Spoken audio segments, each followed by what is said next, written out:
A professional reputation can take 30 years to build and about 30 seconds to damage. If you're starting YouTube over 40, you're attaching that reputation to something completely new. And that's not a small decision. Most advice assumes you don't have anything to lose. But at this stage, that simply isn't true. The moment you upload a video, strangers can see into your life, not just your ideas, but your space, your routines, and the environment you're working in. It's something most advice about starting YouTube later in life don't cover. I'm Lauren. When you already have a long professional history, putting yourself on YouTube makes you vulnerable in a way it never did when you were younger. Your real name and your face is attached to something that can either grow or fail in full view of the public. So if it works publicly. If it fails publicly. And when you have a family, a financial plan, and a reputation that you've built over decades, no one gets to think it doesn't matter. You may be leading teams right now, or you may have done so for years. But now, later in life, you start a YouTube channel and you're a beginner at something again. If you're considering YouTube, it might feel like you have to figure out everything all at once. It can truly be uncomfortable starting over where everyone can see it because it's public now. It simply means you're applying your experience to a new environment. The platform might be new to you, but the way you do things haven't changed. Putting yourself online means a significant trade-off. And for many over 40 creators, starting a channel is not a trend or a hobby. It often begins because work has changed, agreements may have ended, or long-term security has been compromised. When you start, you have to decide what to share and what not to share. You don't have to bring your family or your private life into this to build something solid, especially if your channel is based on what you know and what you can do. A lot of creators focus on the work itself. They focus on how they think, organize things, and how they explain ideas. They don't make their private lives part of the content. This only means that you can keep parts of your life private and still do this properly. By the end of this video, you'll understand and have a clear way to handle this so that you can grow your channel and still protect the reputation you've built over many years. Designing your privacy begins with controlling your recording environment. This only means you don't need a separate studio. You need to control the frame. A plain wall, a neutral background, or a simple divider is enough to give you privacy. Let me share something with you. This is how I've standardized my production. I build out my B-roll and graphics on Canva, which reduces how much of my private space is visible. I also use CapCut to edit out private details that I prefer not to share. I linked both below if you're looking to build a similar workflow. The goal isn't to impress, it's to limit unnecessary exposure so that you can focus on what you're saying and the message you're trying to get across to your audience. Another area of your setup is your digital identity. It is better if your channel is not on the same account as your personal banking or private emails. By using a dedicated email address for your channel, you keep things separate and more secure. As a creator, your photos and videos can contain embedded location data. But for safety, turn off your location settings and clean your files before uploading them. And by removing personal information from your files, you reduce unnecessary exposure.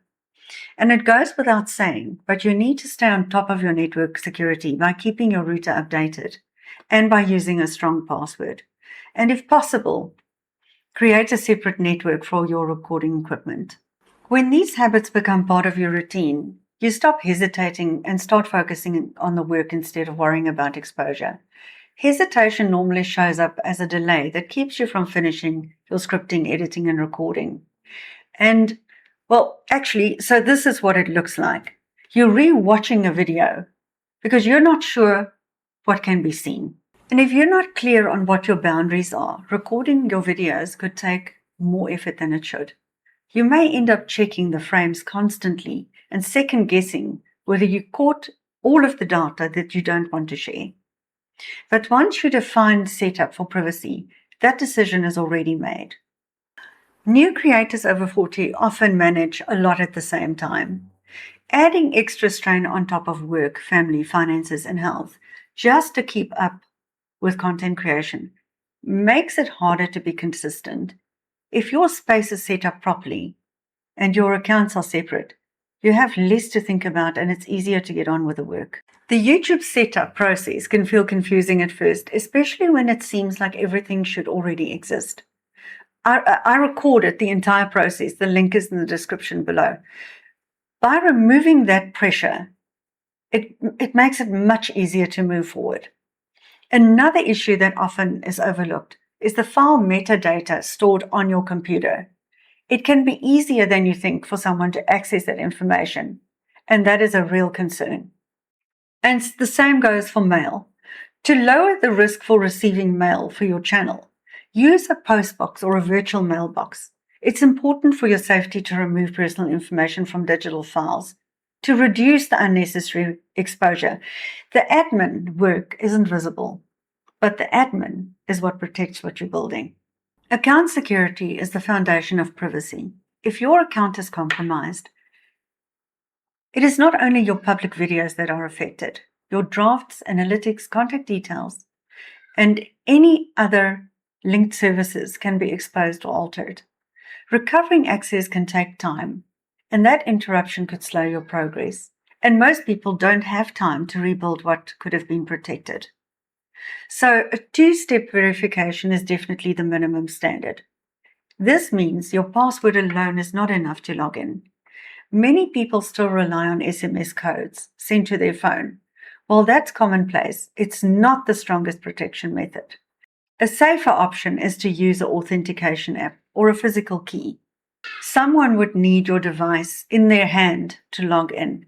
That makes it much harder for someone else to get into your account. Security shouldn't be about fear. It's more about being responsible. And any apps connected to your account should be checked regularly and approved again if needed.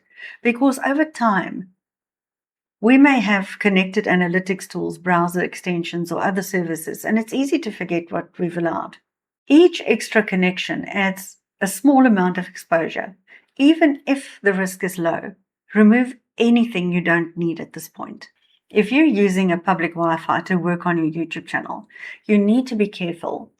Public Wi-Fi means it's a network at a cafe, an airport, or a hotel that anyone can join. So those networks aren't always secure.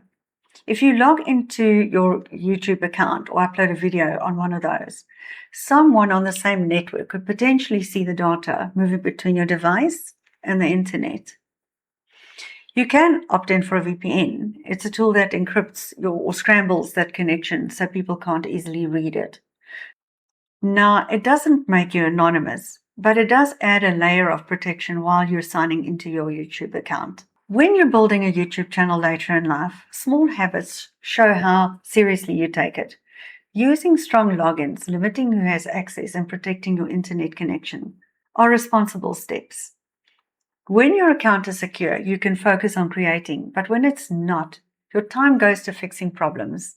It's far easier to set things up properly when you start than to deal with damage later. As creators, we all have digital assets and they need to be managed. As your channel grows, your files build up fast. Clips, audio, thumbnails, projects, files, exports, and backups, all of it. At first, it may feel manageable, but in a few months, it can start feeling like a right mess. If you open a folder and you can't find what you need, you lose the urge to carry on and you start feeling pressurized. Sometimes you even delay recording because you don't want to deal with the volume. If you treat YouTube like a real job, it's wise to start with clear naming systems. Settle on how you will label projects before you create more of them. Organize your projects by year, video number, then asset. Keep it simple. If you can find what you need quickly, then it's working. Protection of your data is as important as organization.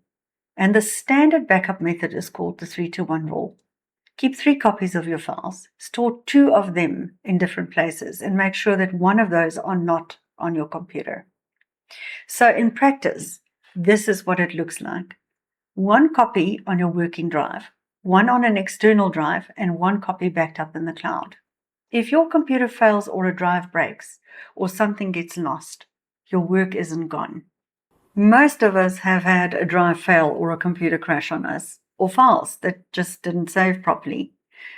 That's just part of working on a computer, but if you keep backups, those situations are manageable. But if something goes wrong, you can restore the file and carry on. But with that said, raw video files might not seem important at first, but they give you real options later. You can reuse clips, update older videos, or combine material in a new way. When time is tight, having those files saved makes a difference and you don't have to start from scratch. Starting YouTube over 40 is not only about publishing videos, it's also about building a system that can last for years. When you know where everything is and everything is backed up, you reduce the risk and make it easier to get to files when you need them. Staying on track doesn't stop because you run out of ideas. It slows you down when things are disorganized. But when work has order, you're not hunting for old files or things to fix. The discipline required to run a channel is not only about inspiration, it's also about the right systems for the way you work. There is a difference between wanting to create and being willing to manage the work behind the creating. The planning, recording, editing, backing up of files, reviewing analytics, checking security settings, and organizing assets are all part of the job. And those are the very things that will determine if the channel survives. If you've built procedures before, this is just another place to apply them. The only difference now is being a beginner again and doing it in public. After years of knowing what you're doing, it can feel strange to learn out loud while people watch. You're stretching into something new, and growth here is usually slower than we expect. Some months will be quiet, and some videos won't do as well as you hoped. And during the slower times, it's easy to feel tempted to share more than you planned or copy what seems to be working for others. Owning a channel can truly test your patience, but being resilient is what brings progress. When you treat your channel like a normal job, it becomes easier to structure your time around the hours you actually have and to approach the work in a way that feels familiar from when you were working a full-time job. There's always something that needs attention, files to manage, details to check, decisions to make. What surprised me was how quickly it turned into steady work with real responsibilities. And it's not something you do now and then. It needs constant attention, just like the roles you've had before. Recording the video is only one part. It took more time than I expected to set everything up. And that really changed how I organized my work. The real work starts long before you press record. There is a part of starting your channel later in life that's barely discussed. And it's also about the very visible change over to being a beginner again, after spending decades building real competence in another field, where your reputation was tied to that experience. People already know you as capable. You understand how to work and how to solve problems and how to improve something over time. The platform may be new to you, but your ability to learn and build is not, and it shows up in how you approach the work. You might wonder how former colleagues would see you on a YouTube channel, especially if they've only ever known you as capable and established in a corporate environment. It's not just about the videos, it's about the fact that they now see you in a learning phase, trying something new in public and not being good at it yet. It turns into a more personal question of how they see you now and whether you feel embarrassed knowing they're watching. You might hesitate to share your channel because you don't want to look inexperienced. You might even question whether starting something new at this stage makes you look desperate. These thoughts are common, even if most people don't say them out loud. For many people over 40, starting a YouTube channel isn't about entertainment. It's about income. They don't start a YouTube channel at this stage because they have endless options. They start because they need to create another source of revenue and strengthen their position.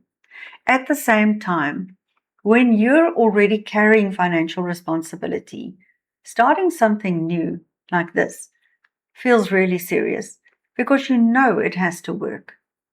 You can't control how quickly the platform responds, but you can control your expectations.